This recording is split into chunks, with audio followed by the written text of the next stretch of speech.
Bismillahirrahmanirrahim. Innal hamdalillah nahmaduhu wa nasta'inuhu wa nastaghfiruh wa na'udzu billahi min syururi anfusina wa min sayyiati a'malina may yahdihillahu fala mudhillalah wa la mudhilla fala hadiyalah. Asyhadu an la ilaha illallah wa asyhadu anna Muhammadan abduhu wa rasuluhu. Allahumma sholli ala sayidina Muhammad wa ala ali sayidina Muhammad. Alhamdulillah, segala puji bagi Allah yang telah memberikan kita berbagai macam nikmat yang tanpa kita sadari ataupun kita sadari. Dan salah satunya nikmat berkumpul di acara Jovisa Talk Minggu Paridi. Sebelumnya, perkenalkan nama saya Kak Nugi Nugraha yang akan membantu Jovisa Talk pada malam hari ini dari awal sampai akhir, insya Allah.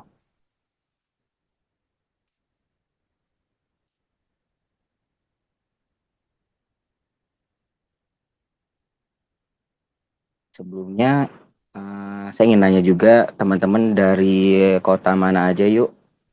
Ingin tahu. Kebetulan kalau saya sendiri domisilinya di Bandung. Nah, kalau teman-teman sendiri domisilinya di manakah? Apakah ada yang di tempat di daerah Sumatera sana yang kita tahu sedang lagi ramai juga ya bencana alam, longsor dan banjir? Oh, ada Batam, Sidoarjo, Tasikmalaya, Papua Barat. Oh, sampai Papua Barat ya. Luar biasa. Ada Jakarta. Oke. Jogja.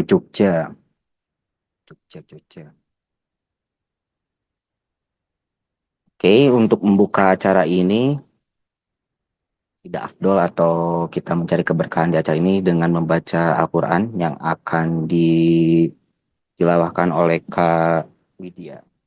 Untuk waktu dan tempat kami persilahkan.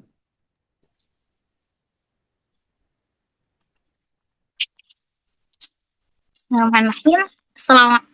Assalamualaikum warahmatullahi wabarakatuh.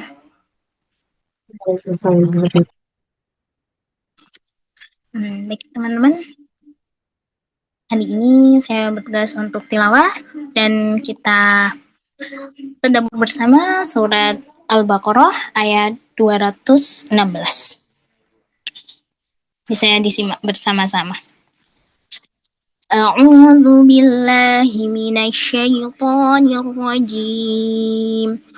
Bismillahirrahmanirrahim.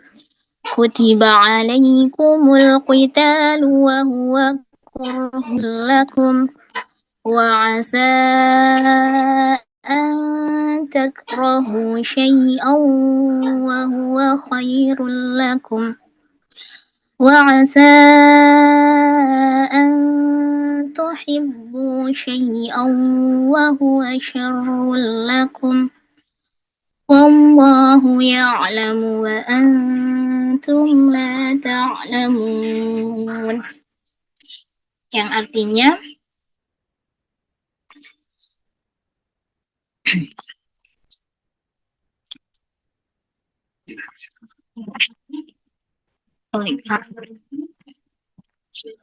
diwajibkan atasmu berperang, padahal itu kamu benci. Boleh jadi kamu membenci sesuatu, padahal itu baik bagimu. Dan boleh jadi kamu menyukai sesuatu, padahal itu buruk bagimu. Allah mengetahui, sedangkan kamu tidak mengetahui.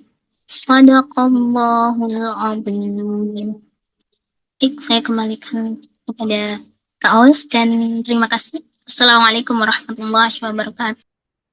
Waalaikumsalam warahmatullahi wabarakatuh. Allahumma bil Quran. Semoga kita yang mendengarkan mendapatkan hikmah dan yang membacakan semoga mendapat manfaat dari Al-Quran tersebut. Oke, langsung saja karena di sini sudah hampir 45 orang yang ada di Zoom dan saya lihat juga sini Kak Arifnya sudah ada. Boleh saya sapa dulu mungkin ya. Bismillahirrahmanirrahim. Assalamualaikum Kak Arif. Waalaikumsalam Kak Nugi. Kak Arif ini mungkin pengisi tetap, bukan pengisi tetap, mungkin sering banget ngisi di Jovisa Talk kali ini, tapi kali ini pembahasannya kalau nggak bisa ke pelaminan, jangan biarkan dia berlama-lama dalam pikiran. Cukup menarik lah ya. Yang buat kaum overthinking Gen Z yang terlalu banyak overthinking gitu ya. Oke, saya ingin izin Kak Arif untuk membacakan CV beliau. Jadi beliau ini seorang konten kreator ya, terutama di bidang ilmu pengalaman pranikah dan sudah nikah, dan beliau juga aktif di beberapa organisasi seperti di gerakan infak beras, ngopi hijrah, dan masih banyak lagi. Dan beliau juga aktif di dan beliau juga menulis di beberapa judul buku gitu ya, dan e-book juga gitu. Nah, buat teman-teman yang penasaran, terutama soal e-book yang bisa dibagiin Kak Arif, bisa nanti di-share oleh admin di chat Zoom ya. Jadi itu aja untuk pengenalan Kak Arif. Nah, Kak Arif, jadi katanya kali ini tuh beda. Jadi biasanya mungkin penyampaian materi lah ya biasanya. Tapi kali ini mungkin aku akan sedikit ngasih beberapa pertanyaan yang nantinya mungkin Kak Arif akan menjawab pertanyaan-pertanyaan itu seputar judul tadi gitu ya. Jadi lebih interaktif lah ya gitu. Jadi Kak Arif Iya. nggak cuman berbicara sendiri, nanti ditemenin, intinya seperti itu. Oke. Boleh langsung aja ke pertanyaan pertama. Mau langsung nanya ya. Ya, aku langsung nanya aja Kak Arif. Karena Mantap. sekarang banyak overthinking nih, Wes. Dari judulnya aja banyak overthinking nih. Nah, soal jodoh nih, Karif, aku pengen Iya. nanya, ada tanda-tanda nggak sih bahwa itu tuh jodoh kita gitu, Karif? Karena mungkin banyak di generasi kita itu Mhm. kayak masih bingung gitu, ini tuh jodoh atau bukan, atau hanya sebatas ujian aja buat aku gitu, Karif. Mungkin bisa dijawab, Karif. Oke. Sebelumnya saya mengucapkan terima kasih dulu buat teman-teman Jovisa sudah memberikan kesempatan untuk sharing ya, teman-teman. Judulnya sharing. Saya bukan ahli, saya cuma teman, sahabat yang pengen berbagi, mulai dari ya kisah pengalaman hidup, dari hal-hal yang pernah saya pelajari, dari guru-guru, dari buku, dari podcast, dan dari sumber-sumber ilmu yang lain gitu. Mudah-mudahan malam ini teman-teman dapetin sesuatu gitu, dapetin suatu hal yang baik yang bisa teman-teman bawa untuk kehidupan selanjutnya. Uh, Sebelum saya mulai menjawab, izinkan saya untuk memohon mungkin kepada teman-teman semua yang ada di sini, mengingat kondisi yang terjadi pada saudara-saudara kita di Pulau Sumatera kurang baik. Saya izin minta waktunya sebentar saja. Kita kirimkan Al-Fatihah untuk saudara-saudara kita yang ada di sana. Semoga Allah lindungi selalu dalam menjagaannya, dan Allah berikan kehidupan yang lebih baik di kemudian hari. Izinkan kita merenung sebentar, minta waktunya, minta doanya. Kita bacakan Al-Fatihah ya, teman-teman ya. Setuju ya? Kak Nugi ya? Setuju, Karif. Oke. Untuk saudara-saudara kita yang ada di Pulau Sumatera, kita kirimkan Al-Fatihah. Auzubillahiminasyaitonirrajim. Bismillahirrahmanirrahim. Alhamdulillahirabbil alamin arrahmanir rahim maliki yaumiddin iyyaka na'budu wa iyyaka nasta'in ihdinas siratal mustaqim siratal ladzina an'amta 'alaihim ghairil maghdubi 'alaihim waladdallin amin. Alhamdulillah, puji syukur kita haturkan kepada Allah Subhanahu wa taala yang udah ngasih kita kesempatan di malam hari ini untuk mengambil mengambil ibroh, mengambil pelajaran mungkin atau kebaikan dari diskusi kita malam ini. Malam ini sifatnya diskusi ya, dan saya sangat senang sekali teman-teman Jovisa mengubah konsepnya dengan konsep yang baru yang lebih interaktif. Teman-teman lain kalau ada yang mau bertanya atau menanggapi atau bahkan memberikan masukan itu sangat-sangat sangat boleh sekali menurut saya ya. Mudah-mudahan di approve juga nanti sama teman-teman Jovisa. Karena kita sharing, kita sama-sama belajar. Saya pun sampai hari ini masih tetap belajar walaupun sudah nikah. Alhamdulillah ya teman-teman. Langsung nih kita masuk ke pertanyaan tadi dari Kak Nugi tentang tanda-tanda. sebenarnya kalau kita lebih peka terhadap apa yang terjadi sama kita sehari-hari, apalagi dalam konteks menjalin hubungan atau akan apa namanya, akan menjalin hubungan dengan seseorang. Kalau kita lebih peka, kita bisa tahu tuh tanda-tanda apa aja yang jadi tanda baik atau tanda yang tidak baik gitu. Nah, terkadang kitanya yang kurang sadar. Mungkin kita tahu ilmunya atau kita pernah dengar, tapi waktu mengalami seringkali nggak ngeh aja gitu. Kayak bias, itu banyak faktor ya teman-teman. Bisa jadi faktor emosinya karena kita udah terbiasa sama dia, seolah yang kita kerjakan ini benar kok gitu. Nah, untuk masuk ke tanda-tanda jodoh tadi yang ditanyakan Nugi ya, saya juga sempat kemarin beberapa waktu yang lalu sharing di Instagram, mungkin teman-teman pernah lihat konten saya. Kita bisa jadikan beberapa hal ini sebagai tanda kalau dia adalah jodoh yang baik. Salah satunya, ini ada 5 atau 6 saya rangkum ya teman-teman. Yang pertama tuh agamanya yang baik. Agama di sini bukan hanya sekedar ibadahnya, bukan sekedar pengetahuannya, tapi juga akhlaknya, apa yang dia terapkan sehari-hari, terus komitmennya dalam beribadah, komitmennya untuk jadi lebih baik lagi gitu.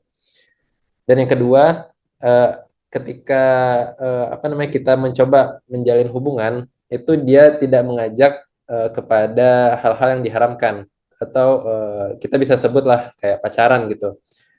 Ketika dia apa namanya, mencoba mendekati atau mencari tahu tentang kita, atau kita mencari tahu tentang seseorang, eh, itu bisa kelihatan kok gitu, mana yang baik dan mana yang nggak baik gitu. Berasa, saya yakin berasa. Kalau kita pakai hati kecil tuh berasa ini orang tandanya baik, niat baik atau niat jahat.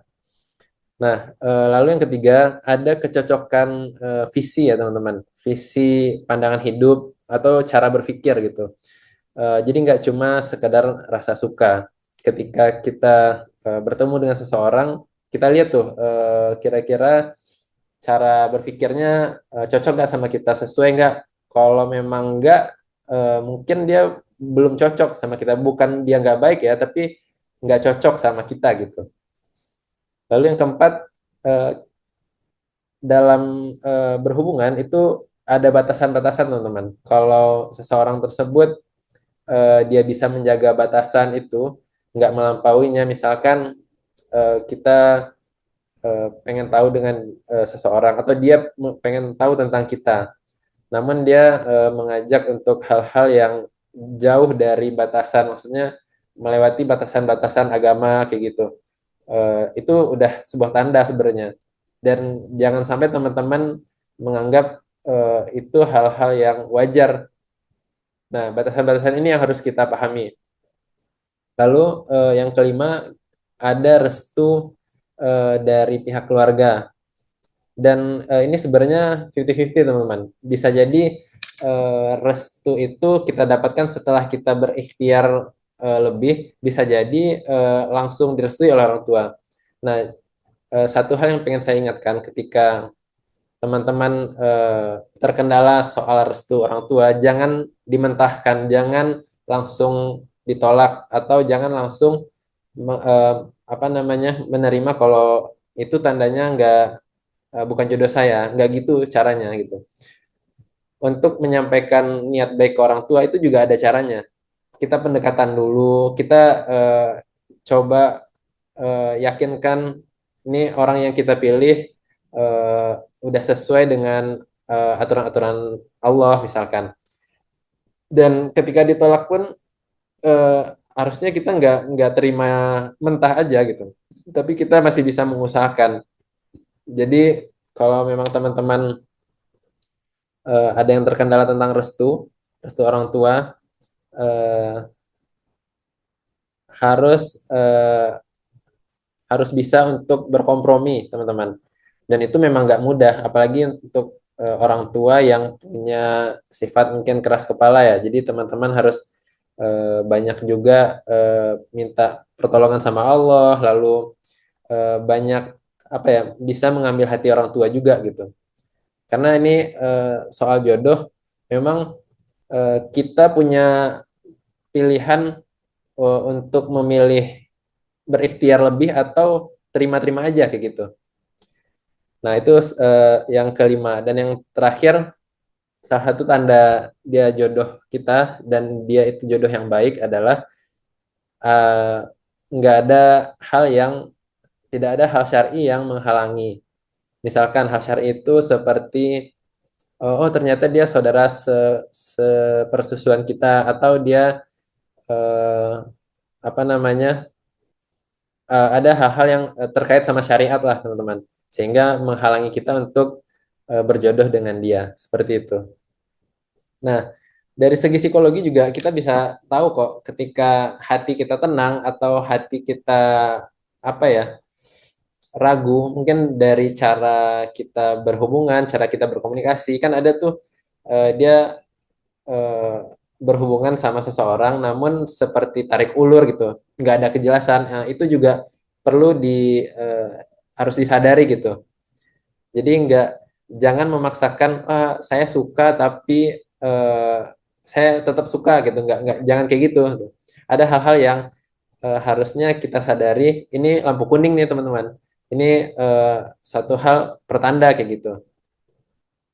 Lalu juga salah satu yang lain secara psikologi, eh, ada kejelasan. Kejelasannya maksudnya gini, hubungan yang sudah apa, ketika kita berkenalan, nah itu ada kejelasan kita mau ke arah mana nih, mau serius kah atau cuma main-main kayak gitu. Kalau dia nggak pernah mengutarakan apa namanya, nggak pernah membicarakan masa depan, nggak pernah membicarakan hal-hal terkait khitbah mungkin atau pernikahan, ya kayaknya dia cuma main-main doang kayak gitu. Mungkin segitu dulu Kak Nugi ya. Oke, oke. Sebelum aku pingin ngembangin pertanyaan ini, boleh ya teman-teman yang mau menanggapi dengan raise hand atau nanti mau bertanya langsung di chat Q&A aja ya. Kalau misalkan di laptop itu ada di sebelah kanan dan kalau di HP itu ada di atas tanya jawab. Itu aja paling. Oke, Kak Arif, aku pingin nanya soal batasan-batasan yang tadi Kak Arif sebutin. Oke. Terkadang mungkin eh kita kan di dunia digital juga, Iya, apa ya, di betul. dunia digital juga ya Kak Arif, yang otomatis eh kita seringnya mungkin chattingan dengan orang yang berlawanan jenis. Nah itu Hmm.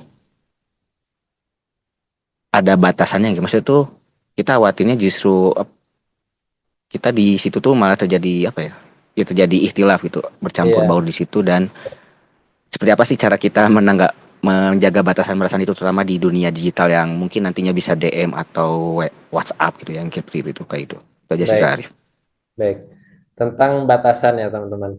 Eh, Sebenarnya sangat gampang untuk membedakan mana yang sesuai masih dalam jalur koridor atau sudah melewati batas.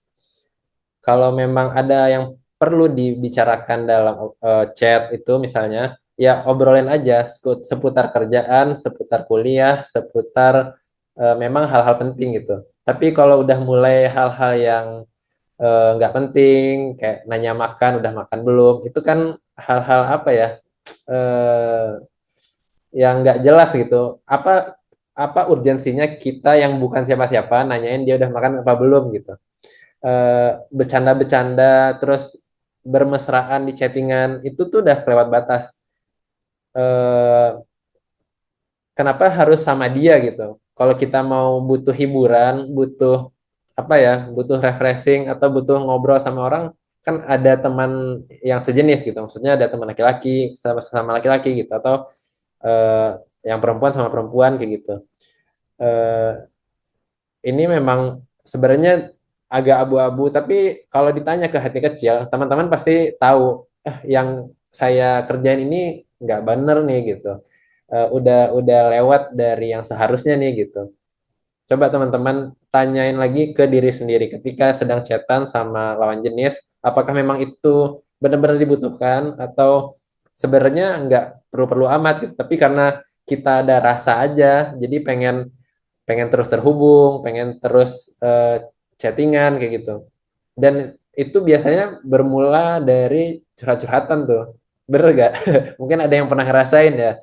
Awalnya cuma sharing, tapi lama-lama jadi caring ya, jadi peduli. Setelah peduli, jadi punya ada rasa kayak gitu. Nah, batasan-batasan kayak gini teman-teman harus ngerti dan sadari.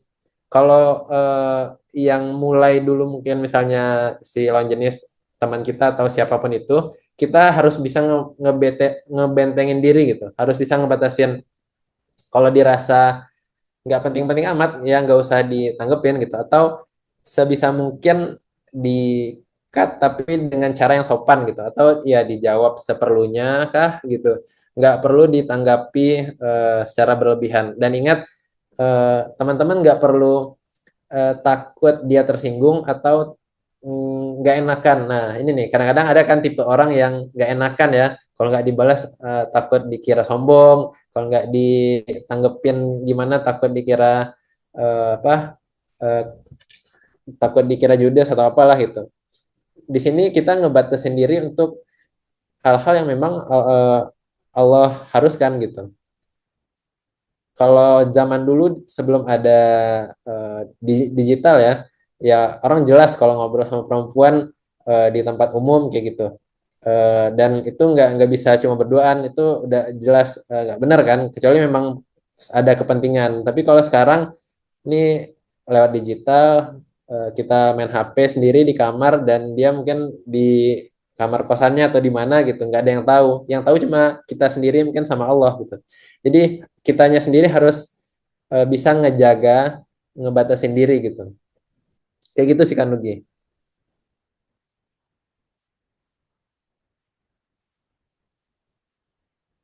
Oke, jadi intinya teman-teman Jovisa jangan nggak enakan. Nantinya kalau gak enakan nantinya jadi enak bahaya kesananya gitu ya Ya Kak Arif ya betul. kayak gitu ya. Jadi makin mendalam lah intinya kayak gitu. Oke, lanjut pertanyaan kedua nih Kak Arif. Eh jika Allah sudah memisahkan gitu ya, Hmm. tapi rasa itu tuh masih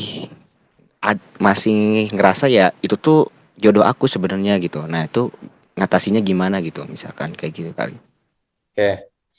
Eh, ini juga sebenarnya saya juga punya pengalaman tentang ini tuh. Cerita sedikit ya teman-teman. Sebelumnya juga sebelum saya menikah, saya juga pernah berproses dengan seseorang. Ya kurang lebih sama kayak gini. Rasanya kayaknya dia deh jodoh saya gitu. Kayaknya kita sering berpikir apa? Kita sering bias dalam berpikir ketika sudah mengedepankan rasa, teman-teman. Padahal Allah kasih juga akal, Allah kasih juga kita logika kayak gitu. Ketika logika berperang dengan perasaan, biasanya yang menang yang mana teman-teman? Ketika logika berperang sama perasaan, biasanya yang menang yang mana? Perasaan biasanya. Ya kan Ugi ya? Iya. Karena contoh kayak gini, kita masuk ke Indomaret lah, masuk ke Alfamart gitu. Sebenarnya nggak butuh-butuh amat, tapi tiba-tiba belanja aja gitu. Padahal kalau dipikir-pikir, kita nggak sedang membutuhkan apa-apa, tapi jadi akhirnya belanja aja itu karena melibatkan emosi aja di sana gitu. Karena kita mengedepankan emosi.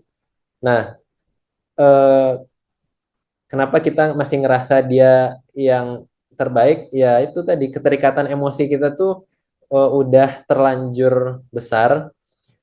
Kita ngerasa cocok, padahal itu cuma karena kita udah terbiasa, mungkin terbiasa chatan, mungkin terbiasa lihat konten dia, atau terbiasa eh, apa ya, terbiasa melakukan hal-hal yang kita anggap cocok gitu.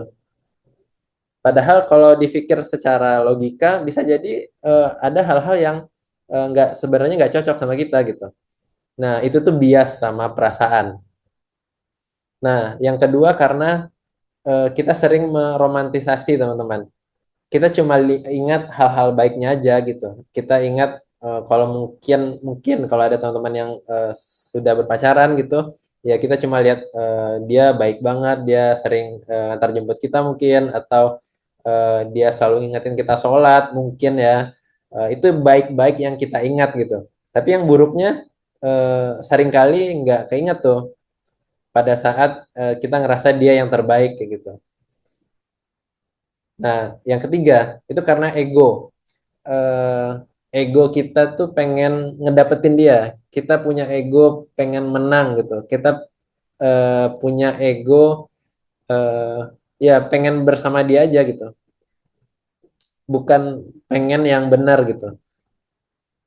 Kalau udah ngikutin ego itu sama kayak apa? Ngikutin nafsu lah teman-teman. Kita ngikutin hawa nafsu kita. Padahal belum tentu dia yang terbaik buat kita. Terus kenapa kita sulit ya melepaskan orang yang padahal secara takdir mungkin sudah Allah pisahkan kayak gitu. Mungkin kalau yang pacaran udah putus atau ketika mau nikah gagal nikahnya, entah itu diputuskan sepihak atau seperti apa gitu. Nah, kita perlu apa ya? Belum bisa mengikhlaskan, makanya masih ingat terus gitu. Masih terfikir di pikiran eh, kalau mungkin dia yang terbaik gitu. Dan yang terakhir kita lupa sama konsep eh, Allah lebih tahu dibanding apa yang kita tahu. Kita seringkali merasa kita tahu dia yang terbaik, padahal emang dia doang sendiri yang baik itu gitu. Itu kan cuma menurut kita. Padahal sebenarnya menurut Allah mungkin ada yang lebih baik. Jadi masih terngiang-ngiang tuh di pikiran gitu. Masih nggak terima. Dan yang terakhir, kenapa sulit dalam apa ya melupakan? Biasanya karena kita masih mempertanyakan. Karena kita masih mempertanyakan eh, kenapa berpisah gitu. Kan tadi Kanugi bilang, padahal udah dipisahkan takdir atau dipisahkan Allah gitu ya. Tapi kita masih kebayang-bayang nih dalam pikiran. Nah, biasanya karena kita masih mempertanyakan, teman-teman. Padahal jawabannya udah jelas gitu. Ya Allah nggak pengen kamu sama dia kayak gitu. Kayak gitu sih Kak Nugi. Oke, ingin nanya lebih lanjut sih Kak Arif. Kata Boleh. ini mungkin sering kejadian juga di yang anak muda juga zaman sekarang ya katanya itu eh, jatuh cinta pertama itu lebih berkenang dibanding jatuh cinta selanjutnya gitu Kak Arif. Nah, jadinya tuh mungkin dari apa ya dari generasi kita atau mungkin yang sudah berpasangan atau yang sudah menikah itu banyak yang tidak sedikit itu membandingkan dengan apa ya cinta sebelumnya gitu misalkan Hmm. eh, kamu mah nggak kayak gini atau misalkan dia dia mah lebih kayak gini. Nah, cara nanggapin kayak gitu mungkin nanti ketika nantinya kita berpasangan itu kayak gimana sih Karib supaya kita itu bisa move on dan bisa menerima mungkin nantinya jodoh kita itu ya ini yang Allah berikan kayak gitu sih Karib. Gimana menurut Karib? Oke, sebenarnya dibalik lagi jawabannya sama pertanyaan. Buat apa gitu? Buat apa ngebandingin hal yang udah lewat, ya kan sebenarnya. Eh, nggak ada sama kayak gini, kayak nikmat. Misalkan nih, saya punya uang 500.000. Eh, Kanugi nggak tahu nih, saya punya uang 500.000. Saya kasih 100.000 buat Kanugi. Senang dong? Senang. 100.000 dapat 100.000. Terus selanjutnya sisa 400.000 saya kasih ke Kak Ataya 400.000 tuh. Dan Kak Nugi awalnya senang, berubah jadi nggak senang gara-gara tahu Kak Ataya dapatnya 400.000 kayak gitu. Nah itu sebenarnya lebih kepada gimana kita menerima ya. Nggak perlu membandingkan apa yang kita peroleh eh, saat ini sama yang sudah lalu kayak gitu. Nggak perlu membandingkan apa nikmat yang kita dapatkan sekarang sama nikmat yang orang lain dapatkan kayak gitu. Dan menyusul pernyataan yang tadi Kak Nugi bilang, eh, apa cinta pertama itu paling berkesan gitu. Ya udah kesan mah jadi kesan aja gitu. Nggak perlu dibahas satu, nggak dan nggak ada juga fungsi apa namanya ya. Kalau kita udah berkeluarga ke depan, nggak ada yang perlu didiskusikan lagi buat apa kan kita udah sama pasangan kita, udah sama pasangan halal kita kayak gitu. Jadi nggak perlu ada yang direpotin lagi gitu. Kalau masih mau dibahas malah itu jadi celah setan untuk ya ngacak-ngacak rumah tangga. Kayak gitu kan Nugi. Jadi ya intinya bersyukur dan jalan yang kita dapat hari ini aja kali ya Karif mungkin. Iya, betul. Ya pertanyaan selanjutnya, ini juga sering terjadi lah ya Karif. Jadi kita tuh masih bingung cara ngebedain ikhtiar sama obsesi sih. Oke. Ini orang yang tepat. Jadi apa sih yang ngebedainnya di situ gitu Karif? Soal obsesi sama ikhtiar. Ikhtiar sama obsesi. Eh, Sama-sama terlihat berjuang, tapi sebenarnya jauh berbeda. Orang yang ikhtiar itu dalam hal ini ya, eh, lewat jalur yang benar itu tuh dia harus ada dalam koridor. Maksudnya gini, ketika kita mengikhtiarkan seseorang itu pakai adab, pakai iman, pakai ilmu dan pakai ketakwaan kayak gitu. Jadi nggak asal effort 100%, 1000% nggak gitu. Kita harus berikhtiar dengan cara yang benar kayak gitu. Contoh ikhtiarnya kayak apa? Ikhtiarnya ya temui orang tuanya misalnya. Datang, sampaikan niat baik, berkomunikasi dengan baik, atau kalau nggak bisa langsung lewat perantara dulu. Dan teman-teman sendiri sebenarnya udah paham saya yakin ya. Teman-teman Jovisa ngerti ketika kita nggak bisa berkomunikasi langsung, kita bisa minta perantara. Kalau saya pribadi, jujur, eh, chat langsung pun nggak masalah. Untuk pertama ya, sampaikan niat baik kita. Setelah itu baru kita sampaikan kita pengen caranya kayak gini nih. Kita pengen caranya ada perantara kah misalnya. Apakah itu perantaranya orang tua mungkin atau ada ustadz atau ada guru kita gitu atau orang yang kita tuakan yang kita anggap bisa menjadi penengah dan perantara antara kita dan si perempuan gitu dalam apa namanya mencari tahu bagaimana karakternya, bagaimana sifatnya gitu. Nah, usahanya harus dengan usaha yang benar. Itu ikhtiar. Lalu ikhtiar yang benar juga tidak melanggar syariat. Itu yang saya bilang tadi, menggunakan koridor-koridor yang jelas gitu. Dan sifatnya nggak memaksa ya teman-teman. Ketika kita mencoba bertaruh atau berkenalan dengan seseorang, orang itu nggak mesti harus jadi sama kita. Atau ya orang yang mengajukan ke kita, apa namanya, mengajukan untuk berkenalan kepada kita itu juga jangan takut teman-teman. Jangan takut enggak saya kan nggak kenal ya makanya kenalan gitu. Kalau memang ada orang yang ngajak kenalan untuk niat baik ya dan teman-teman eh, lagi membuka diri ya terima aja dan berjelas-jelas di depan kayak gitu sampaikan kalau memang kita cocok ya alhamdulillah kalau memang nanti nggak cocok ya berarti memang belum jodoh aja kayak gitu. Nah, teman-teman harus punya apa ya kekuatan untuk mengatakan iya dan kekuatan untuk mengatakan tidak gitu. Jadi jangan nggak enakan.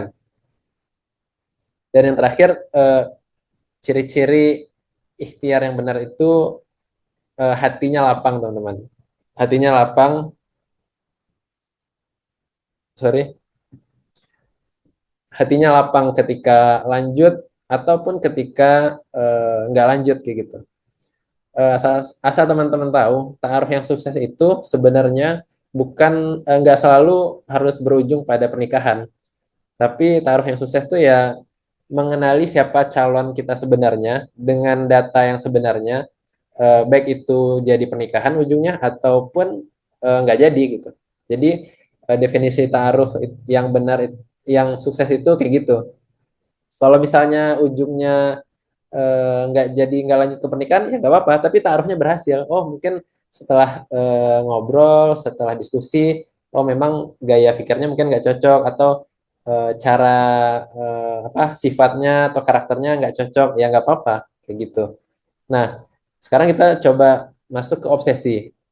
Apa sih bedanya tadi tuh? Tadi saya udah jelasin tentang ikhtiar. Kalau orang yang obsesi biasanya itu mengabaikan apa namanya penolakan, mengabaikan dia lebih ke maksa gitu ya. Ada pemaksaan gimana pokoknya harus jadi gitu. Nah, itu obsesi biasanya tuh. Terus dia rela biasanya ngelanggar aturan-aturan yang ada. Kita udah minta misalnya lewat perantara tapi dia tetap chat terus, chat pribadi terus mesra-mesraan mungkin goda-godain. Nah, itu salah satu tanda mungkin dia obsesi tuh. Atau bisa jadi kita ngerasa takut kehilangan si calon ini dibandingkan takut kehilangan Allah. Itu juga tanda mungkin kita obsesi sama si calon ini. Jadi teman-teman harus ingat ketika proses kita berkenalan sama seseorang, tetap nomor satunya itu Allah gitu. Ya Allah, kalau memang dia yang terbaik untukku, maka jadikanlah. Kalau memang bukan dia, maka mohon carikan yang lebih baik gantinya. Kayak gitu. Teman-teman harus punya konsep Allah dulu gitu. Jadi jangan memberatkan titik beratnya ke si personnya, tapi ke Allahnya kayak gitu. Gitu ya teman-teman. Membedakan antara ikhtiar yang benar atau obsesi. Kayak gitu kan Nugi. Oke, Kak Arif. Jadi cukup jelas ya teman-teman. Jadi intinya kalau ikhtiar itu menjaga batasan dan sebisa kita tanpa melanggar syariat. Tapi kalau obsesi itu sudah dilabrak aja semua yang sudah jadi batasan-batasannya gitu. Intinya mah memaksakan yang bukan harusnya dimiliki kita gitu ya. Nah soal ini Karif, ini juga mungkin aku langsung juga banyak mungkin ya tanyaan kayak gini. Soal mindset kembali nih Kak Arif. Kalau sempat terpikir untuk entar aja deh nikahnya. Nah ini karena ngerasa belum siap, belum merasa jadi istri atau suami yang baik lah. Itu benar nggak sih pemikiran kayak gitu? Jadinya mungkin banyak juga sih yang fenomena jadi orang-orang itu jadi kayak nunda nikah nih ya, terutama Gen Z. Nah itu bagaimana menurut pandangan Karif? Jadi ngerasa belum siap, ngerasa belum merasa jadi suami yang soleh atau istri yang soleh. Nah itu pemikiran kayak gitu tuh boleh nggak sih atau sebaiknya kayak gimana gitu Kak Arif? Oke. Eh, Kalau ditanya, mungkin hampir berapa ya, 90% atau 95% ketika seseorang ditanya udah siap nikah atau belum, jawabannya rata-rata pasti belum.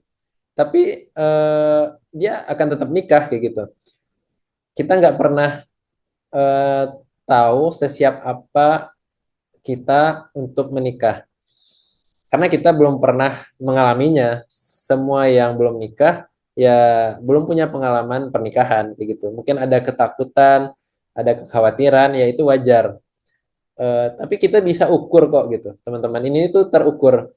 Terukur maksud saya gini, eh, terukur dalam beberapa hal. Contoh, gampangnya kalau laki-laki eh, untuk menikah, kita tuh apa sih tanggung jawab laki-laki setelah menikah kayak gitu. Kita kan ngerti nih, oh laki-laki harus menafkahi satu, berarti otomatis dia harus punya penghasilan yang bisa menghidupi diri dia dan pasangannya, kayak gitu kan ya. Eh, nggak harus punya rumah dulu, entah ngontrak dulu boleh. Itu apa punya rumah tuh udah hal yang apa sekunder lah, bukan hal yang primer gitu. Yang penting kita bisa ngasih makan, ngasih pakaian yang layak, tempat tinggal yang layak. Bahkan ya eh, dari ulama-ulama, para ulama-ulama mengatakan seminimal-minimal mungkin kita apa yang kita makan itu yang dimakan istri. Apa yang kita pakai bisa itu yang dipakai istri dan kita bisa memberikan satu pakaian setiap tahunnya. Nah, itu batas minimal, tapi nggak mungkin kan kita seminimal itu sama istri kita gitu. Nah, kalau ngomongin standar, itu rasa-rasanya nggak sulit gitu. Nah, tapi yang lebih sulit tuh nerima mungkin omongan orang lain, itu yang sulit. Atau nerima cemoohan orang atau omongan orang kayak gitu. Sebenarnya untuk sebatas kebutuhan kita sebenarnya insya Allah bisa lah gitu. Kalau udah punya penghasilan sendiri, kita bisa ukur kayak gitu teman-teman. Dan selain finansial juga emosional. Teman-teman udah bisa belum untuk mengelola emosinya? Misalkan maksud mengelola itu kayak apa? Kita udah tahu nih kapan kita marah, kapan kita sedih, kapan kita mungkin bahagia. Nah, kita nggak tantruman kayak gitu. Kalau masih tantruman, mungkin teman-teman harus belajar lagi tuh cara mengelola emosinya. Karena ketika sudah menikah, kita nggak sendiri lagi tuh, kita jadi berdua. Dan berdua ini pasti nggak akan selalu sama. Pasti ada hal-hal yang mungkin diperdebatkan, ada hal-hal yang berbeda. Tentu kan kita berasal dari latar belakang yang berbeda, dari keluarga yang berbeda, dari didikan yang berbeda. Nah, tentu ada nanti gesekan-gesekan. Cuman yang lebih penting adalah kitanya dulu siap secara emosional, bisa bisa sadar dan bisa sabar, teman-teman. Bisa menahan, nggak meluapkan apa emosi kita tuh langsung dar-der-dor kayak gitu. Nah, itu salah satunya ukuran kita siap kayak gitu. Jadi mindset teman-teman siap atau enggak tuh sebenarnya kalau menurut saya pribadi ya, kesiapan itu adalah pilihan. Jadi kita memilih untuk siap. Kalau nggak dipilih ya dia nggak akan siap terus gitu. Jadi saya memilih untuk siap untuk menikah. Nah, setelah itu barulah teman-teman belajar terus sambil berjalan waktu kayak gitu. Eh, Entah itu ikut apa namanya seminar pranikah, ikut webinar-webinar kayak gini yang menambah pengetahuan kita tentang ilmu-ilmu pernikahan kayak gitu. Jadi memang nggak ada yang rumus baku untuk menyatakan kita siap karena kita belajar terus tuh sebelum pernikahan, setelah pernikahan sampai di ujung hayat kita. Kita belajar terus. Dan sama pasangan kita sendiri kita juga selalu ta'aruf dan karena manusia itu berubah, teman-teman. Manusia itu dinamis. Saat ini mungkin dia ada di tipe A, bisa jadi setahun kemudian atau 5 tahun kemudian setelah punya anak satu, setelah punya anak tiga, itu berubah dan berbeda bisa jadi. Nah makanya eh, nggak ada ilmu baku dalam pernikahan, nggak ada ilmu baku dalam rumah tangga, yang ada syariat-syariat yang Allah tentukan, yang ada ilmu-ilmu yang harus kita ambil, kita pelajari dan kita sesuaikan di rumah tangga kita masing-masing kayak gitu kan Nugi.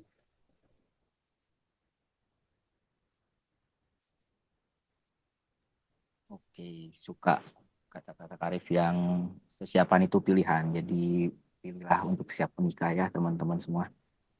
Langsung ke pertanyaan selanjutnya dan mungkin juga ini Karif juga banyak teman aku sih yang ngalamin kayak gini nih.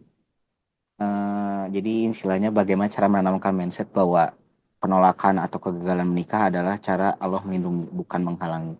Jadi ya ketika mungkin seseorang itu ingin mengikhlas tapi ternyata ditolak, nah itu gimana supaya kita tuh bisa kembali bangkit dan gak terpuruk gitu dan gak nyalahin Allah gitu. Oke, Gitu kan. eh, saya pernah ditolak. Bahkan sampai saat ini, sampai saya setelah udah nikah, saya nggak tahu saya ditolak tuh karena apa. Maksudnya gini, eh, saya udah pernah taruh dengan seseorang, lalu selama taruh, rasanya kita mengalami kesamaan dalam banyak hal kayak gitu. Eh, dan pada saat saya ingin ketemu sama orang tuanya, ternyata dia melarang dan akhirnya taruhnya nggak lanjut gitu. Nah pada saat itu saya bingung juga tuh, kenapa ya? Padahal selama ini fine-fine aja gitu. Selama ini diskusi kita baik-baik saja, terlihat baik-baik saja, tapi ternyata ada sebuah penolakan. Nah satu pertama yang harus kita kerjakan adalah menerima. Kita harus nerima perasaan sakit itu, kita harus nerima kenyataannya, kita harus terima ya ini yang Allah mau gitu.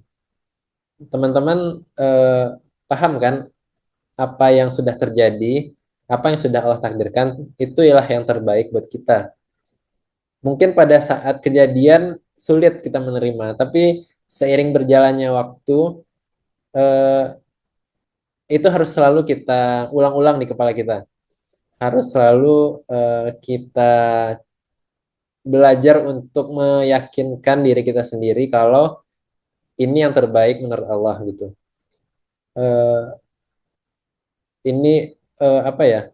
Karena kita nggak tahu masa depan teman-teman, dan Allah yang lebih tahu. Sesuai dengan ayat yang tadi salah satu teman kita bacakan, eh, boleh jadi kita menyukai sesuatu tapi itu tidak baik untuk kita, dan bisa jadi kita tidak menyukai sesuatu tapi itulah yang terbaik untuk kita. Ya kayak gitu cara kerjanya. Sampai kita menemukan hikmah nanti. Nah, untuk diri saya pribadi, alhamdulillah, saya mensyukuri itu, eh, apalagi sekarang setelah menikah, teman-teman. Saya baru menyadari, oh, alhamdulillah, ternyata dulu rasa sakit itu terbayarkan lunas, bahkan dikasih bonus-bonus yang banyak kayak gitu. Eh, dan kita baru bisa nyadari kalau udah dapat bonusnya itu. Mungkin sekarang sulit untuk meyakinkan ya. Tapi buktinya nanti insya Allah kita akan temukan sendiri. Kita akan rasakan sendiri. Allah tuh ngasih apa ya, rasa sakit tuh nggak hanya apa namanya, nggak hanya kosong gitu, tapi ada balasannya nanti, dan balasannya insya Allah mengenakan. Balasannya akan apa ya, bikin hal-hal yang menyakitkan itu jadi nggak penting lagi kayak gitu. Nah, dan kita juga harus belajar lagi tentang qada dan qadar. Kita harus meyakini rukun iman yang keenam, di mana ya Allah menetapkan sesuatu dan itu yang terbaik. Wa ma indallahi khair. Apapun yang ada di sisi Allah itu yang terbaik, teman-teman. Jadi mindsetnya harus digeser, bukan eh, bukan ini adalah ujian, mungkin bisa jadi ujian atau cobaan, tapi ini bukan karena Allah nggak sayang sama kita gitu. Eh, kita diselamatkan dari hal-hal yang sebenarnya di depan kita nggak tahu nih akan seperti apa. Bisa jadi kalau kita maksa sama seseorang itu, mungkin usia pernikahannya nggak panjang, bisa jadi. Atau sebenarnya yang kita tahu baru yang baik-baik doang tuh dari calon kita atau dari pasangan kita sebelum nikah. Ternyata setelah nikah kebongkar, dan itu banyak kejadian seperti itu. Jadi untuk apa yang terjadi hari ini, teman-teman yakinlah Allah ngasih itu beralasan. Allah ngasih itu gak cuma-cuma, ada hadiahnya. Bukan gagal, bukan kalah, teman-teman. Tapi Allah cuma sayang sama kita, nggak mau ketemu dengan orang yang salah. Kayak gitu sih, teman-teman.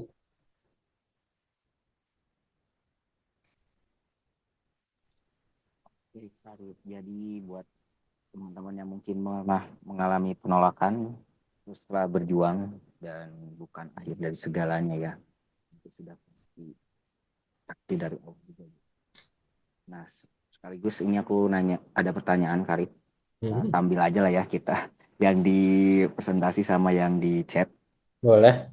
Yang jadi tahun 2024 katanya dia pernah mendatangi rumah dan bertemu orang tuaku, dan aku juga udah kenal sama orang tuanya. Jadi karena kita belum sama-sama siap di tahun itu ya, dan tidak ingin terlalu jauh juga mungkin ya. Akhirnya kita nggak berkomunikasi lagi. Tapi di sepanjang tahun ini dia tidak ada kejelasan tentang Hmm, akan kembali gitu ya ke orang tuanya, dan hati kecilku masih menunggu dia karena sudah merasa cocok. Walaupun nantinya pasti akan banyak pertanyaan supaya benar-benar yakin. Di sisi lain aku juga butuh menikah. Jadi dilematis nih, Kak Arif. iya. Bagaimana sebaiknya aku bersikap dalam kondisi yang sedilematis ini, Kak Arif? Oke. Saya ambil kunci kata-kata kuncinya ya. Di sini saya garis bawahi adalah kejelasan. Memang ini juga banyak viral di mana-mana. kata-kata ini. Perempuan butuh kejelasan, tapi laki-laki butuh persiapan. Benar gak? Ya, Tuh. sering kita dengar ya.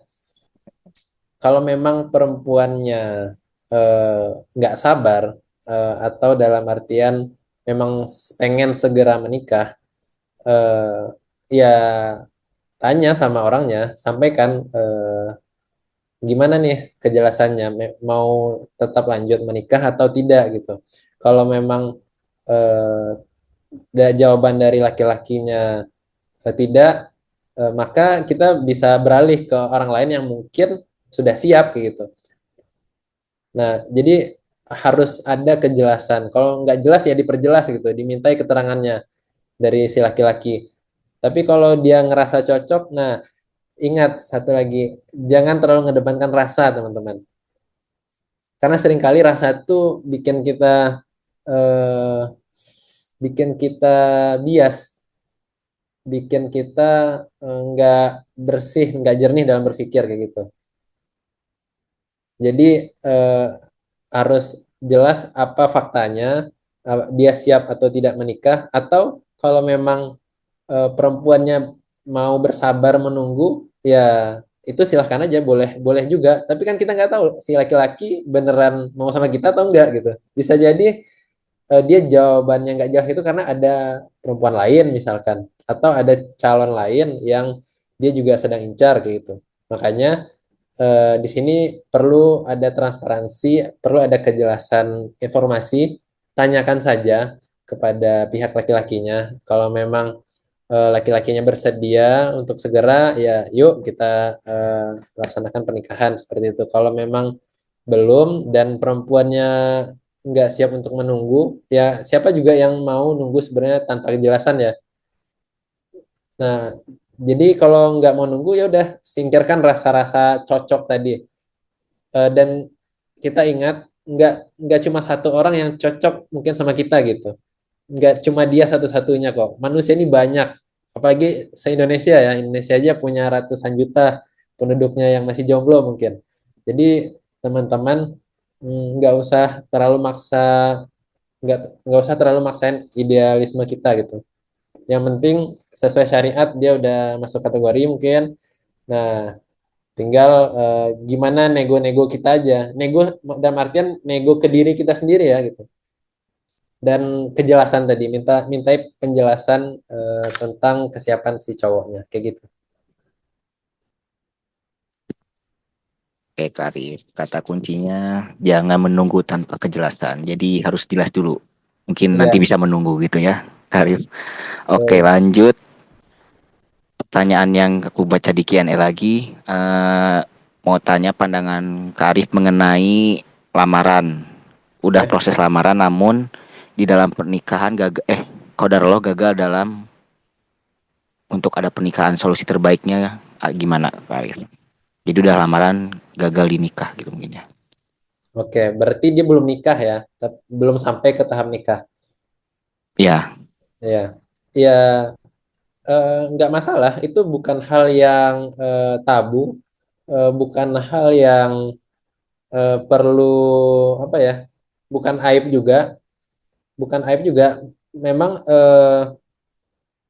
lumrah aja, biasa aja kok kalau orang udah khidbah tapi akhirnya nggak jadi. Ya mungkin Allah sedang menyelamatkan kakaknya dari pernikahan yang salah gitu. Nah, tapi kita perlu lihat dulu nih apa penyebabnya. Kita kan nggak tahu ya penyebabnya gagal menikah tuh karena apa. Apakah ada orang ketiga atau mungkin baru terbuka aib-aib si calon pasangannya, bisa jadi gitu. Nah, jadi untuk gagal pernikahan, apa, gagal menikah padahal udah khidbah itu nggak apa-apa kok. Nggak usah teman-teman malu juga. Nah, makanya gini teman-teman, eh, ulama tuh menyarankan untuk menutupi khidbah tapi mengkhabarkan pernikahan. Jadi ketika kita udah khidbah jangan diumbar di sosmed, jangan, nggak perlu dikasih tahu ke banyak orang karena memang belum, tahapannya belum resmi nih, belum ofisial.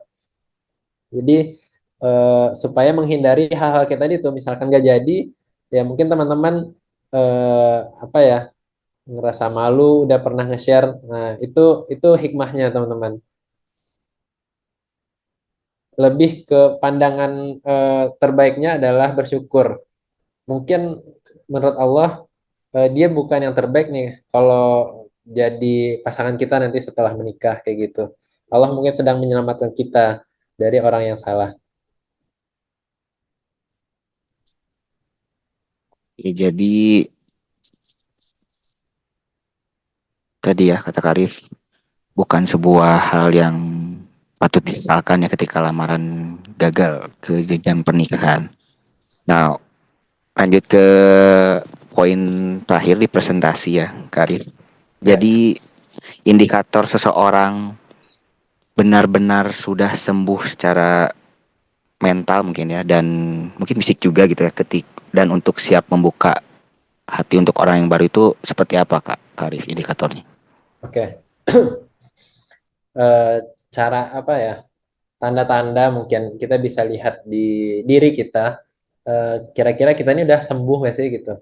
Udah siap buka lembaran baru gak sih gitu? Kita bisa tahu kok gitu dari keseharian kita. Apakah kita masih sedih berhari-hari atau masih ingat-ingat masa lalu? Nah, itu tanda tuh.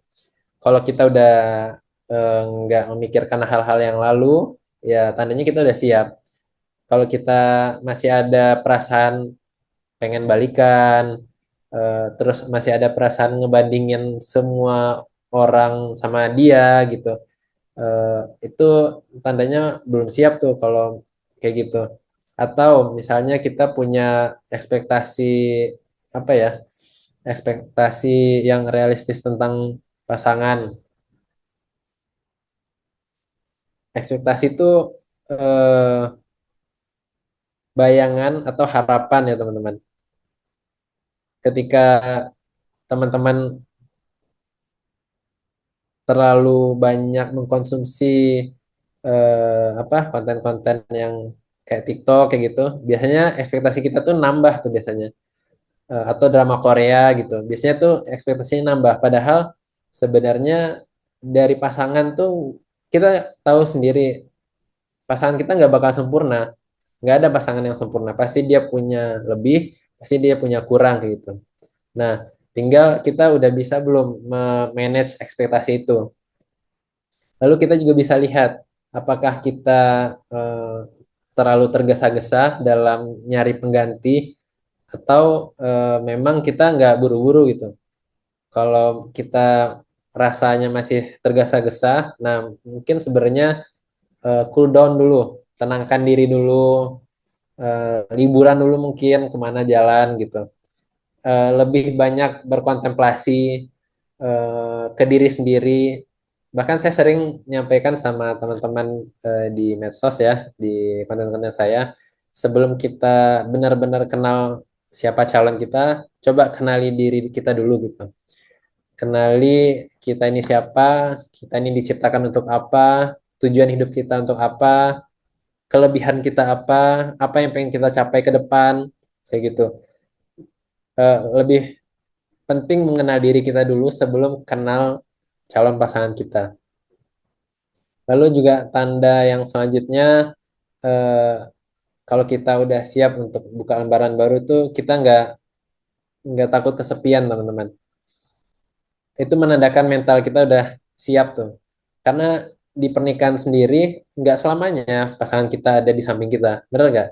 Mungkin ada waktunya pasangan kita mungkin dinas luar kota atau ya dia nggak bisa hadir di mungkin entah hari penting kita atau apa gitu. Jadi kita sendiri harus siap mental gitu untuk tidak kesepian. Nah, itu salah satu tanda. Kemudian tanda lainnya kita udah bisa ngerti nih tentang takdir. Kita udah bisa nerima dengan lapang dada entah itu pengalaman buruk, entah itu sakit hati, entah itu hal-hal yang tidak mengenakan di diri kita. Nah, ketika kita udah punya rasa lapang dada tadi, nah itu juga tanda teman-teman bisa untuk buka lembaran baru. Dan secara spiritual, teman-teman lebih dekat sama Allah gitu. apa-apa curhatnya ke Allah, apa-apa ngobrolnya ke Allah, sholat tahajud, memperbanyak sholat sunnah, mulai memperbaiki ibadah-ibadah. Coba deh teman-teman, eh, untuk teman-teman yang belum mengerti tentang bacaan sholat, pahami tuh artinya. Benar-benar diresapi di setiap sujudnya, di setiap rokaatnya. Coba lebih dekat sama Allah. Mudah-mudahan Allah kasih tuh petunjuk. Entah itu Allah datangkan mungkin jodohnya, atau yang calon yang sekarang Allah bukakan apa namanya jalannya, kalau misalnya apa namanya misalnya sedang berproses sama seseorang kayak gitu ya. Jadi kita butuh keterkaitan sama Allah. Kita butuh melibatkan apapun proses yang sedang kita jalani sekarang ke Allah. Karena Allah yang maha tahu kan teman-teman. Kita tahu mungkin cuma kulit-kulitnya doang nih. Walaupun CV udah tuker CV, kita udah ketemu orang tuanya, udah ngobrol. Tapi itu masih belum 100% kita tahu siapa calon kita gitu. Nah, makanya tetap harus selalu dekat sama Allah, selalu melibatkan apapun prosesnya sama Allah. Dan secara praktikal kita udah bisa apa namanya punya komunikasi yang sehat dengan teman ataupun dengan lawan bicara kita gitu. Kita nggak mudah baperan, kita udah bisa terbuka menerima pendapat. Nah, ini juga penting ketika menjalin sebuah hubungan. Itu kan ada komunikasi dua arah ya, teman-teman. Nah, nggak selamanya tuh pendapat kita akan sama dengan pendapat orang yang jadi lawan bicara kita. Gitu juga nanti ketika menikah. Akan ada perdebatan-perdebatan pastinya. Nah, salah satu tandanya ketika teman-teman sudah bisa berkomunikasi dengan sehat dan lapang gitu ya, bisa open, nah itu juga tanda. Kalau belum, nah mulailah belajar dari sekarang. Gitu sih Kak Nugi. Allah, terima kasih Pak Aris. Tadi 5 pertanyaan yang mungkin Jo bisa paparkan dan dijawab sama Karib soal tanda-tanda jodoh, soal ego atau soal ikhtiar itu seperti yang tadi dijelaskan Karib. Sehingga semoga bisa membantu teman-teman Jovisa untuk bisa lebih memahami soal batas soal ilmu yang tadi disampaikan oleh Kak Arif. Nah, buat teman-teman yang ingin tanya langsung bisa raise hand ataupun di chat Q&A yang ada di Zoom teman-teman ya. Nah, sekarang Kak Arif kita jawab pertanyaan yang belum dijawab nih. Ada beberapa pertanyaan lagi ya Kak Arif. Ini pertanyaan dari Kak Nola. Assalamualaikum, izin bertanya Kak, bagaimana bila kita sedang proses ta'aruf dari awal sudah ragu? Namun saat itu masih mencoba untuk lanjut sambil terus ikhtiar dan berdoa. Namun selama itu juga masih ada keraguan. Di sisi lain orang tuaku sudah terlanjur cocok dan menginginkan aku untuk menerima orang tersebut. Menurut kakak apa yang harus aku lakukan ya? Terima kasih. Oke. Semua kita akan menemukan mungkin ketika proses taruh namanya atau akan muncul tuh rasa ragu. Ya gimana nggak ragu karena kita nggak tahu 100% tentang siapa pasangan kita. Jadi rasa ragu itu wajar. Jadi teman-teman nggak usah khawatir.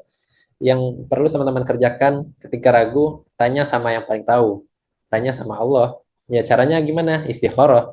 Jangan dahulukan makhluk, tapi dahulukan Allah. Allah yang paling tahu apa yang terbaik untuk kita, makanya kita disediakan di syariatnya uh, istikharah. Tanya sama Allah, apakah memang Dia yang terbaik untuk kita atau enggak. Dan istikharah pun itu enggak harus apa ya, enggak harus nunggu waktu tahajud, kapanpun, dimanapun, bahkan tanpa sholat pun kita tetap masih bisa istikharah. Misalkan lagi santai, tapi hatinya tuh ngomong ngobrol gitu terpaut ke Allah gitu, ya Allah, doa kayak doa aja gitu, kayak doa aja, dan sampaikan kalau kita lagi ragu dan mohon petunjuk, minta petunjuk sama Allah. Insya Allah Allah akan kasih tuh kalau kita emang serius ya, niatin istikharah, dan mulailah memperbaiki ibadah-ibadah kita gitu. Soal keraguan-raguan itu sebuah keniscayaan, teman-teman. Nggak ada orang yang 100% yakin. Yang ada orang yang memilih untuk yakin. Yang ada kayak gitu. Nah, teman-teman harus perhatikan juga apa sih yang menjadikan kita ragu? Apakah itu termasuk hal-hal yang prinsip kah? Atau cuma sekadar ragu, ya ragu-ragu apa ya, benar dia yang terbaik atau enggak kayak gitu. Tapi kalau misalnya ada nih data-data yang menunjukkan kalau secara prinsip orang ini kayaknya nggak bagus misalnya.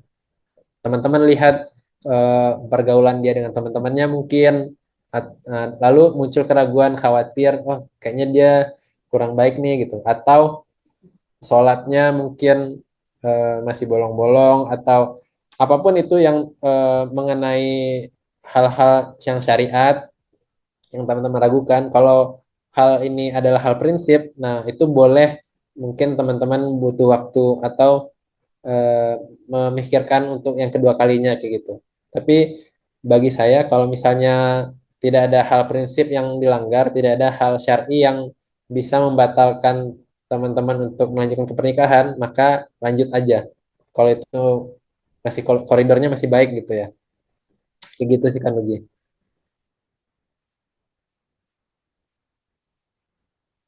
Jadi ragu-ragu ketika tidak melanggar prinsip itu sebuah pilihan untuk tetap memilih yakin ya, Pak Arif. Sorry maaf kurang kedengaran kan Nugi. Oke, pertanyaan selanjutnya Pak. Halo, jelas Ya, Kak halo. Arif? Oke, Oke, pertanyaan selanjutnya Kak Arif. ya. Assalamualaikum, izin bertanya Kak, kalau dulu sudah berpisah, sekarang dipertemukan kembali, tapi masih butuh waktu juga untuk siap nikah. Dan sekarang kami juga masih jaga batasan. Saat ini tidak berkomunikasi dan tidak bertemu, tapi hati seperti masih ke dia, meski ada juga orang lain yang muncul, tapi kurang meyakinkan saya. Kalau keadaan begitu harus bagaimana Kak? 2 tahun lalu sebenarnya udah pernah isi horor dan hati lebih yakin ke dia. Tapi pada waktu itu ada masalah hingga berpisah. Dan sekarang kalau mau istihoroh lagi kayak ada rasa takut aja. Saya seperti ingin menunggu sampai tahun depan. Tapi nggak ingin seperti menunggu. Karena ingin biar Allah saja yang mengatur. Oke. Oke. Saya langsung jawab ya. Tadi Ya. kakaknya sempat bilang tuh belum siap ya. Benar nggak tadi? Ada kata-kata belum siap. Iya. Masih Nah, butuh waktu. oke, masih butuh waktu. Ya kalau memang belum siap, nggak usah dipaksakan. Nggak usah melangkah ke langkah selanjutnya gitu. Kalau belum siap, ya udah sendiri-sendiri dulu aja. Tapi kalau memang udah siap, ya tempuh jalannya, ditempuh. Jalannya apa? Ya lewat perantara misalnya. Kalau udah yakin, ya berarti yang laki-laki minta datang ke orang tuanya kayak gitu.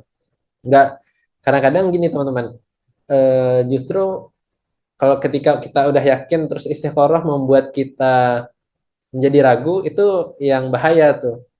Kalau memang udah yakin nggak perlu istikharah, gitu aja. Dan kalau memang kakaknya belum siap, ya nggak usah diproses dulu, masing-masing aja kayak gitu. Sampai nanti waktunya datang, si laki-laki siap dan kakak juga siap. Oke, kita tempuh jalannya nih. Tempuh jalannya sesuai syariat yang udah ada kayak gitu. Kalau misalnya ada orang baru mungkin yang datang, eh, ya kan kakaknya belum siap, jadi nggak akan terjadi juga pernikahannya kayak gitu. Jadi nggak ada yang perlu dicemaskan.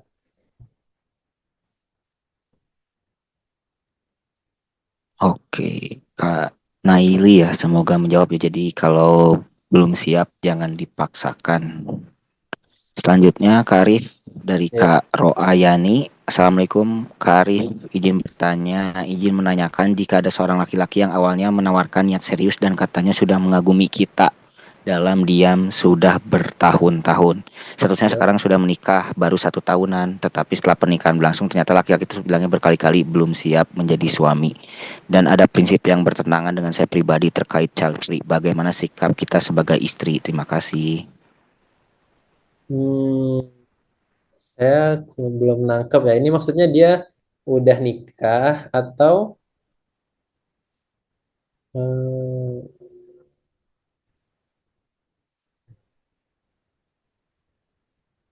Sudah menikah, tetapi berapa? setelah pernikahan berlangsung ternyata laki-laki tersebut bilangnya berkali-kali belum siap menjadi suami. Oh, Oh, oke. Berarti kondisi kakaknya udah nikah sama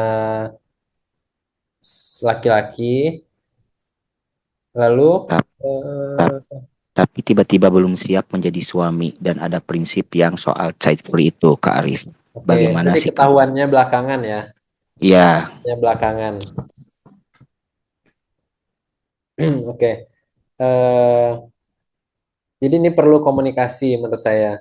Komunikasi, kalau idealnya kita harusnya komunikasikan ini sebelum menikah. Oke, mungkin karena prosesnya terlalu cepat untuk taruh. Oke, ya, yang lalu biarlah berlalu. Sekarang eh, karena udah menikah, maka kita harus hadapin nih untuk kedepannya seperti apa.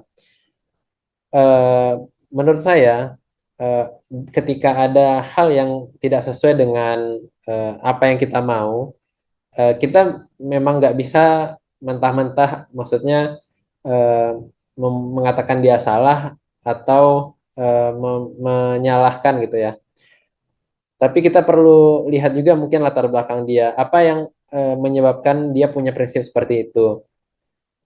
Kita harus pahami, entah mungkin dia masih ada kekhawatiran dari segi finansial mungkin, atau ada hal-hal lain. Makanya perlu untuk digali lebih dalam, perlu untuk komunikasi lebih lanjut kayak gitu. Eh, Kalau udah berumah tangga, kita tuh harusnya jadi satu tim teman-teman, 2 orang di satu tim yang sama untuk menyelesaikan sebuah masalah kayak gitu, bukan kita berperang di 2 tim, jadi nggak ada yang menang nggak ada yang kalah harusnya. Jadi kita harus sama-sama nih, apa nih solusinya kayak gitu. Kalau misalkan permasalahannya ekonomi, oh, untuk jadi siap ekonomi gimana, yuk bareng-bareng kita siapin. Mungkin kakak yang perempuannya ikutan bantu jualan kah, atau eh, apalah yang bisa membantu perekonomian keluarga. Terus yang kedua, sebagai istri juga mesti menguatkan teman-teman. Eh, Kadang-kadang laki-laki memang punya apa ya, kekhawatiran tentang bagaimana dia bisa memprovide keluarganya, memprovide istrinya kayak gitu. Apalagi nanti ketika sudah menikah, ketika sudah punya anak kayak gitu. Mungkin dia butuh dorongan aja, butuh diyakinkan lebih lebih banyak dari istrinya kayak gitu. Nah, kita harus koreksi diri juga ke dalam gitu. Mungkin selama ini kita lebih banyak nuntut mungkin dibandingkan memberi, padahal pernikahan itu sendiri harusnya kita lebih banyak giving teman-teman, bukan demanding, bukan minta gitu. Jadi saran saya kepada kakaknya, ngobrol lebih dalam, cari momen yang pas. Mungkin butuh ajak liburan kah, atau ajak ke tempat-tempat yang dia senangi. Lalu coba dikasih apa ya, dikasih penguatan-penguatan. Eh, Oke, saya lanjut dulu ya. Dikasih penguatan sehingga mungkin dia bisa merubah mindsetnya yang tadi yang child free itu. Jadi kita harus temukan dulu akarnya apa. Kita nggak bisa serta merta apa namanya ngeblok apa yang sudah dia yakini dan dia dibandingkan apa yang kita yakini kayak gitu. Jadi harus saling ngerti dulu nih, apa sih sebenarnya yang melandasi kamu punya pikiran seperti itu gitu. Mudah-mudahan Kak Rayani bisa ini ya, bisa dapat solusinya nanti ya. Dan eh, beriringan dengan ikhtiar ke suami, ikhtiar juga sama Allah. minta doa, minta tolong ke Allah untuk dilembutkan mungkin hati suaminya. Walaupun kita udah menikah sama pasangan kita, tapi yang namanya hati itu juga bisa berbolak-balik dan yang punya hati itu Allah. Jadi minta tolong sama Allah untuk membolakkan hati suaminya. Kayak gitu sih Kak Nugi. Mudah-mudahan bisa membantu. Oke, semoga menjawab ya Kak Ryan ini soal tadi komunikasi sama pasangannya dan juga di rumah tangga itu teamwork intinya. Oke, lanjut Kak Arif. Ini dari Kasri. Ini ada 2 pertanyaan Kak Arif. Aku jawab. Ya, Assalamualaikum Kak. Apa salah kalau terlalu mencintai diri sendiri? Prinsip saya pokoknya jangan sampai di PHP-in dan dimanfaatin sama Ikhwan. Jadi saya jaga jarak seperlunya. Pertanyaan pertama. Pertanyaan kedua, saya baru hijrah dan belajar ilmu pranikah online buat CV, tapi saya belum action karena circle lingkungan yang pacaran mungkin agak susah di dunia nyata. Karena lingkungan saya mau ikut online high quality jomblo, tapi kriteria Iwan rata-rata umurnya di bawah 30. Jadi saya mundur gak ikut. Gimana cara saya mencari jodoh di lingkungan yang sebagian berpacaran? Ada 2 Kak Arif pertanyaannya. oke. Yang pertama tentang mencintai diri ya dan jaga jarak. Ya itu udah benar kakaknya. Memang dalam apa ya dunia yang borderless sekarang kita memang harus pintar-pintar ngebatasin diri gitu. Nggak cuma perempuan, laki-laki juga kita harus punya batasan ya berhubungan, berkomunikasi sama orang lain gitu. Nah itu udah benar. Lalu saya masuk pertanyaan kedua, gimana ik- caranya cari jodoh di lingkungan yang sebagian berpacaran? Kita cari jodoh itu nggak cuma apa ya, jodoh tuh datang bisa dari mana aja teman-teman. Nggak cuma dari lingkungan rumah, lingkungan sekolah, lingkungan kampus, kantor, bahkan bisa berbeda pulau jodoh kita datang. Contohnya saya sendiri, eh, saya aslinya dari Bukit Tinggi, Sumatera Barat, eh, ketemu jodoh di Bogor. Ternyata istri saya orang Riau. Nah, kami dipertemukan di pulau yang berbeda di Bogor, bukan di kampung kami gitu. Jadi dan itu terjadi bahkan dari online gitu. Jadi nggak harus lingkungan yang dekat-dekat, yang jauh pun bisa jadi kita ketemu jodoh kita. Nah, yang penting, nggak usah mikirin hal-hal terlalu banyak tentang eksternal, tapi pikirin ke dalam diri kita gitu. Apakah kita sudah memantaskan diri kita untuk siap melanjutkan ke jenjang pernikahan kayak gitu. Nanti Allah akan datangkan sendiri kok. Tenang aja. Eh, Saran saya nih kepada teman-teman ya. Pertama, perbaiki eh, ada tiga arah yang mesti teman-teman jalani. Yang satu ke atas, perbaiki hubungan kita sama Allah, perbaiki ibadah kita, perbaiki cara kita menjadi hamba yang Allah ingin, banyak-banyak melibatkan Allah dalam segala prosesnya, dalam segala aktivitas kita. Yang kedua, eh, arahnya adalah ke samping. Eh, ke samping itu maksudnya ke lingkungan sekitar. Lingkungan sekitar itu bisa teman, bisa orang tua, bisa keluarga. Udah pernah belum kita minta ridhonya orang tua? Kalau kita memang pengen nikah, nih bener-bener pengen nikah, sampaikan sama orang tua. Mah, pah, atau ayah, ibu, eh, kayaknya saya udah pengen menikah, tapi rasanya belum ketemu jodoh, minta ridhonya, minta doanya, minta restunya, mudah-mudahan ditemukan dengan jodoh yang terbaik menurut Allah kayak gitu. Minta ampun kepada Allah, minta maaf sama orang tua, eh, lalu perbanyak circle ke teman-teman, maksudnya jalin silaturahmi kayak gitu. Entah mungkin teman-teman ikut komunitas, entah itu eh, ikut dalam satu kelembagaan atau kegiatan, perbanyak aja link pertemanan. Nah, insya Allah mungkin dari circle-circle itu teman-teman bisa ketemu jodoh gitu. Nah, arah yang terakhir adalah ke dalam, teman. Yang pertama ke atas, ke Allah. Yang kedua ke samping, ke sesama manusia, ke lingkungan sosial. Yang terakhir ke dalam. Ke dalam itu maksudnya ke dalam diri kita. Tanya lagi, apa sih tujuan kita hidup? Apa sih tujuan kita menikah? Udah benar belum sih tujuan kita menikah? Apa jangan-jangan kita cuma FOMO doang? Atau jangan-jangan kita cuma sekedar takut umur atau eh, ikutin teman-teman udah pada nikah kita belum? Nah, itu juga perlu teman-teman pertanyakan ke dalam diri. Ketika itu udah clear semua, ke atas sudah teman-teman ikhtiarkan, ke samping, ke orang tua, ke teman-teman, sudah silaturahmi, sudah bersosialisasi, ke dalam sudah diperbaiki, insya Allah nggak lama tuh, Allah akan hadirkan orangnya. Kayak gitu, Kak Nugi.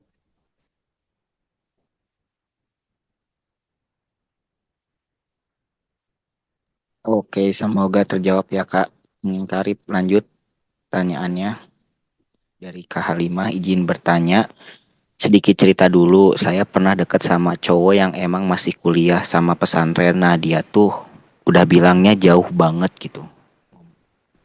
Ngomong mau nikah, pokoknya tetap ke aku gitu, kata dia tuh. Tapi di sisi lain dia tuh kayak menyepelekan perasaan seseorang. Dia juga emang banyak kegiatan organisasi gitu, kayak masih prioritasin kesibukannya itu. Soalnya emang LDRan juga gitu kan. Sama kalau aku nanya lagi ngobrol serius gitu, dia suka bilang bingung terus gitu Kak. Pertanyaannya gimana ya kalau ngadepin orang yang kayak gitu. Sedangkan mungkin saya udah jatuh ke perasaan itu. Maaf, terima kasih banyak sebelumnya. Oke.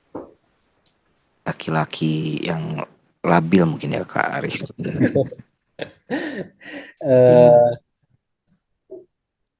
Eh, saya bukan bilang kesalahan ya, tapi mungkin kurang tepat ketika kita sudah melibatkan perasaan kepada orang yang belum tentu jadi jodoh kita. Benar nggak? Ya, karena ini udah kejadian, udah kadung, sudah terlanjur jatuh perasaan, tapi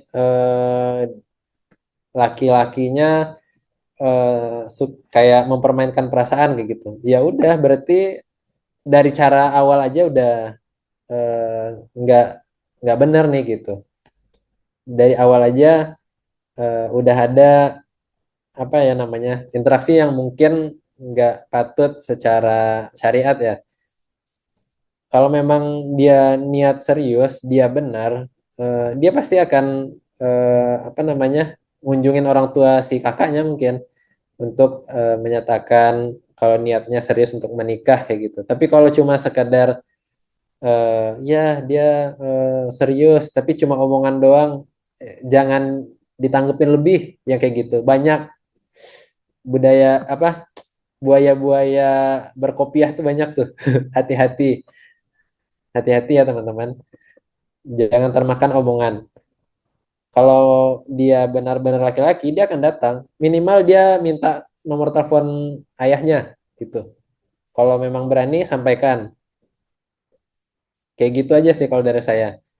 Kalau eh, kalau kita coba fasilitasi yang katanya itu katanya serius, katanya pengen nikah, tapi faktanya nggak ada, ya jangan teman-teman terima. Kayak gitu, Kak Nugi. Mudah-mudahan menjawab.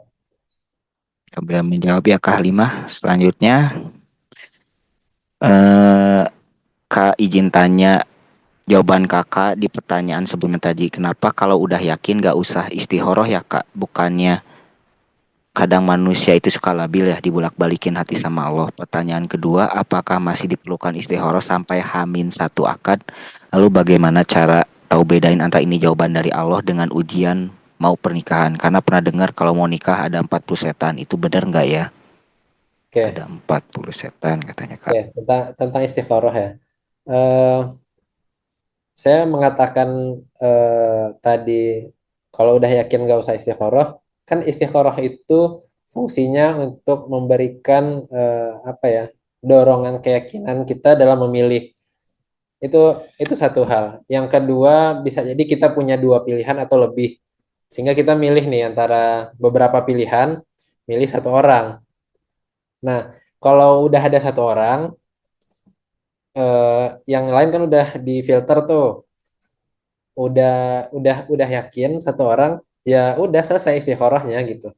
Eh, nggak perlu sampai H-1 istikharah terus, itu malah menjadikan kita, bikin kita ragu gitu.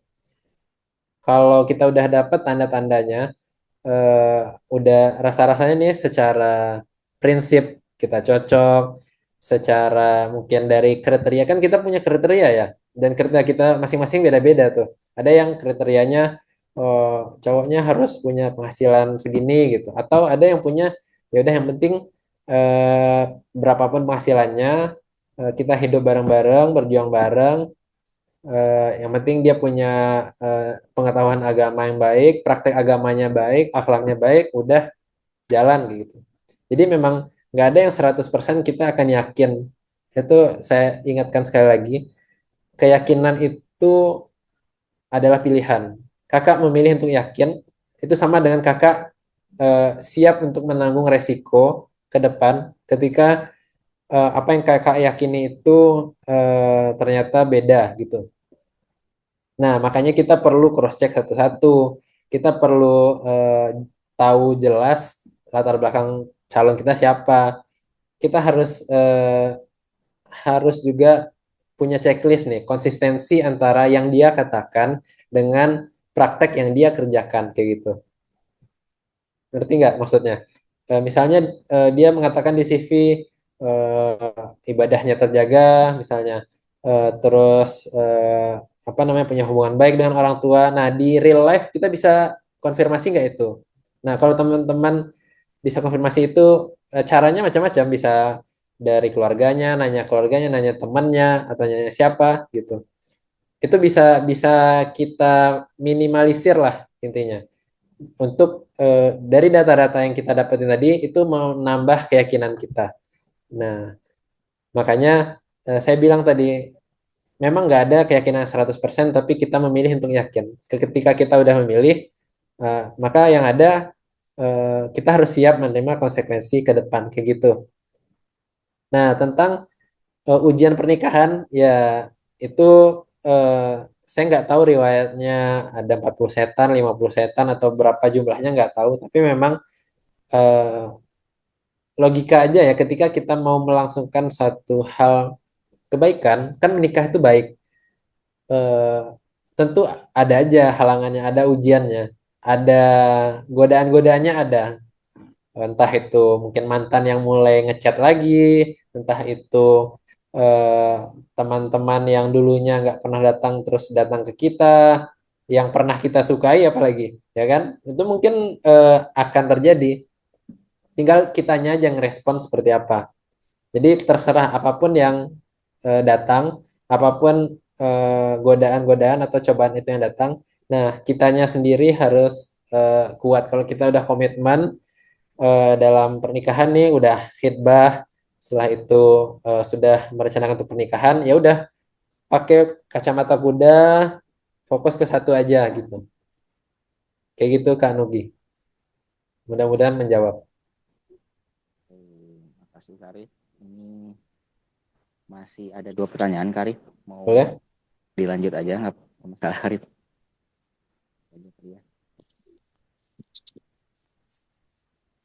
Dari Afifah, Assalamualaikum, izin bertanya, Salam. bagaimana cara menyikapi laki-laki yang sudah berniat serius tapi nggak berani maju karena masih belum ada modal nikah dan masih bangun rumah. Sekedar informasi, cowok ini sudah bilang ke orang tua tapi tidak ada dukungan finansial. Apakah pertanda bahwa orang tua belum mengikhlaskan anaknya untuk menikah? Doi anak laki-laki terakhir dan paling diandalkan di keluarga. Mohon insight dan saran harus bersikap bagaimana. Oke. Ketika kita menemukan, ini kakaknya perempuan yang bertanya ya, kakaknya perempuan. Sebentar teman-teman, baterai saya kayaknya mau habis. Saya cas dulu.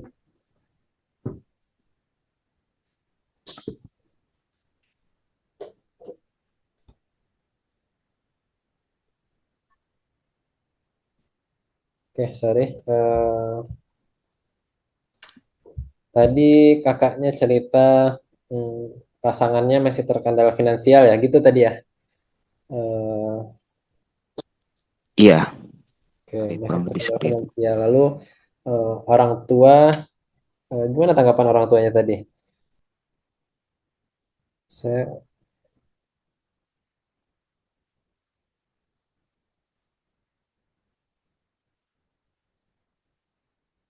oke, sebentar.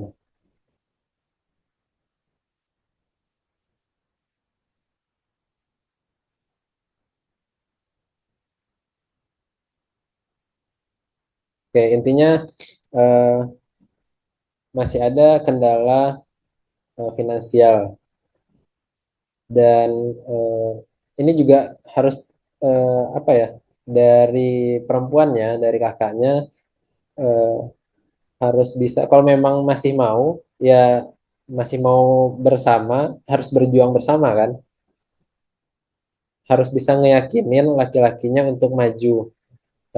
Kalau memang belum siap untuk melangsungkan pernikahan, ya berarti nggak bisa dipaksa juga gitu, karena apapun yang dipaksakan tuh kebanyakan nggak, endingnya nggak bagus, teman-teman. Siapapun yang ngerasa terpaksa, dia akan ngejalanin itu ya tidak dalam keadaan happy. eh, Dia ngejalaninnya mungkin ya karena terpaksa dan kepada yang memaksa gitu. Jadi nggak ada yang harus dipaksakan. Kalau memang dia belum siap, ya mungkin itu tandanya belum waktunya untuk menikah sama orang itu. Nah, kembali lagi pertanyaannya dibalikan ke kakak yang perempuan. Kalau misalnya kakaknya masih ingin bertahan atau masih pengen mengusahakan, ya cobalah berjuang bersama.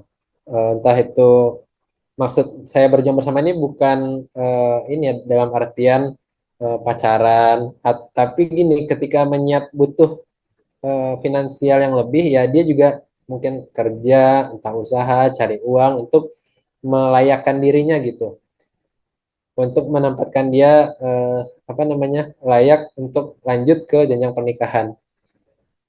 Sebenarnya keputusan itu nggak ada yang salah, teman-teman. Keputusan itu yang ada em, cuma konsekuensi di baliknya gitu. Kalau kita mengambil keputusan menikah dengan orang yang belum siap finansial, berarti apa konsekuensi ke depannya? Ya, berarti ada yang kekurangan, mungkin kita harus siap dengan eh, nggak bisa sembarangan belanjanya, harus ngirit-ngirit, harus hemat-hemat gitu.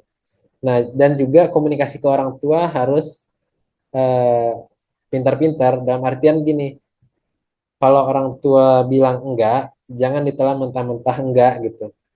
Jangan salahkan orang tua ketika kita enggak coba pendekatan lebih dulu. Kadang-kadang kan teman-teman udah ngaji nih, udah sering ikut pengajian, terus ngobrol sama orang tua, enggak ngobrol sama orang tua, tiba-tiba mau nikah, terus maunya pernikahan yang syar'i, yang wanitanya dipisah, tapi orang tuanya nggak dikasih penjelasan kenapa, orang tuanya belum tahu ilmunya, ya nolak lah pasti orang tuanya gitu.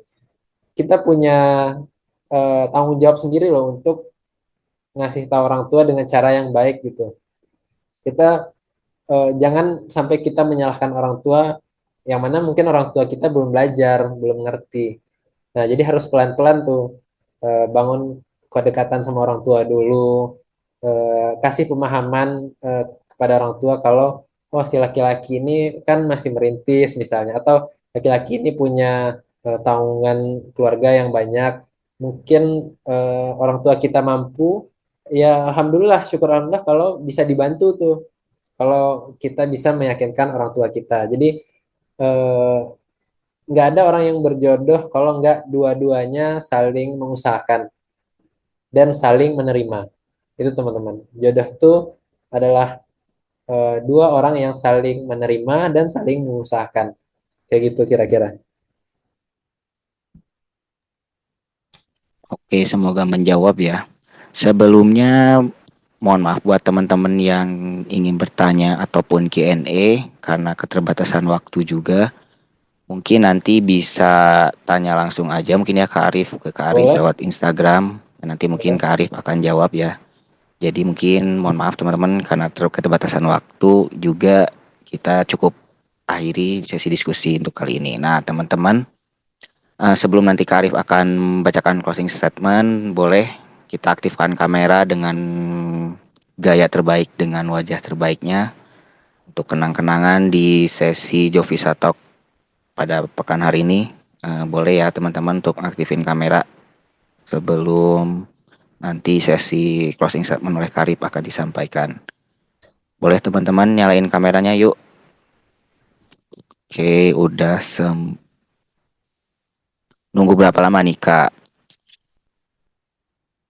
Gak kerasa ya Karib. Tadi diskusinya cukup seru, bahkan masih banyak pertanyaan yang kita nggak jawab karena mungkin waktu juga ya.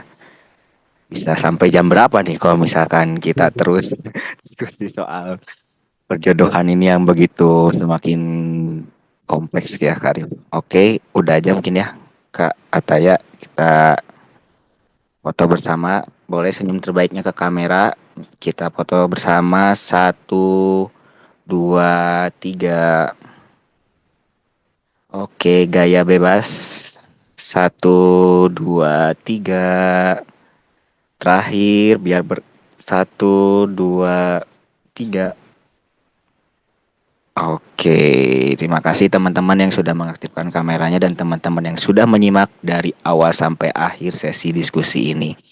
Oke, alhamdulillah banyak sekali pelajaran ya teman-teman dari Kak Arif dan aku pun sendiri gitu yang mendengarkan sesi diskusi soal Jovisah minggu hari ini, dan mungkin untuk Kak Arif boleh menyampaikan closing statement ataupun kata-kata perpisahan di Jovisah Talk kali ini. Mangga dipersilahkan Kak Arif. Oke, saya cuma pengen bilang ini ya, jodoh dan bodoh itu bedanya cuma satu huruf teman-teman. Tapi bedanya bisa nyeret kita pada ridho atau justru keluh. Jangan memaksa jodoh yang Allah belum restui, sebab sebab hati yang dipaksa hanya menjauhkan diri dari tenang yang hakiki. Apa yang tertulis di Lauh Mahfuz itu nggak bakal tertukar. Dan apa yang bukan untukmu tak akan mampu kau ikat meski dengan seluruh ikhtiar. Jangan memaksa jodoh yang tak lagi searah. Sebab hati yang dipaksa hanya membuat langkah semakin susah. Relakan yang pergi, ikhlaskan yang tak kembali. Karena yang ditulis untukmu tak akan pernah tertukar, datangnya selalu di waktu yang benar. Jangan bodoh mempertahankan yang Allah sudah ingin lepaskan. Kadang perpisahan adalah penjagaan, dan penantian adalah bentuk kasih sayang Tuhan. Tenanglah, sebab jodoh yang benar akan datang dengan iman, bukan dengan paksaan. Barakallahu fikum, semoga teman-teman Allah pertemukan dengan jodoh yang terbaik, di waktu yang terbaik, dengan cara-cara yang terbaik. Mungkin cuma segitu yang bisa saya sampaikan untuk teman-teman malam hari ini. Apapun yang baik-baik itu datangnya dari Allah, dan yang buruk-buruk mungkin datangnya dari diri saya pribadi. Semoga kita bisa ketemu lagi, bersilaturahmi lagi, bisa diskusi lagi. Untuk teman-teman yang masih pengen nanya-nanya, pengen ngobrol, konsultasi, mungkin boleh DM Instagram saya. Atau nanti saya juga buatkan question box mungkin biar teman-teman bisa langsung isi di Instastory. Ya, makasih sekali lagi buat teman-teman Jovisa sudah memperkenankan saya untuk sharing lagi malam hari ini. Mudah-mudahan keberkahan untuk kita semua. Mohon doanya juga untuk teman-teman kita, saudara kita di Sumatera, dan mohon doanya juga untuk saya pribadi, istri saya, keluarga saya, orang tua saya.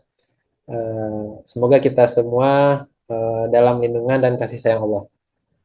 Assalamualaikum warahmatullahi wabarakatuh. Waalaikumsalam Waalaikumsalam Waalaikumsalam wabarakatuh. Jazakallah khair.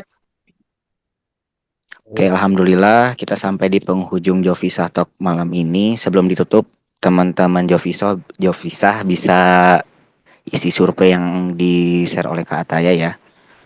Sehingga kajian kita selanjutnya bisa lebih diperbaiki lagi dan bisa feedbacknya berarti bagi kami gitu. Terima kasih juga buat Kak materi untuk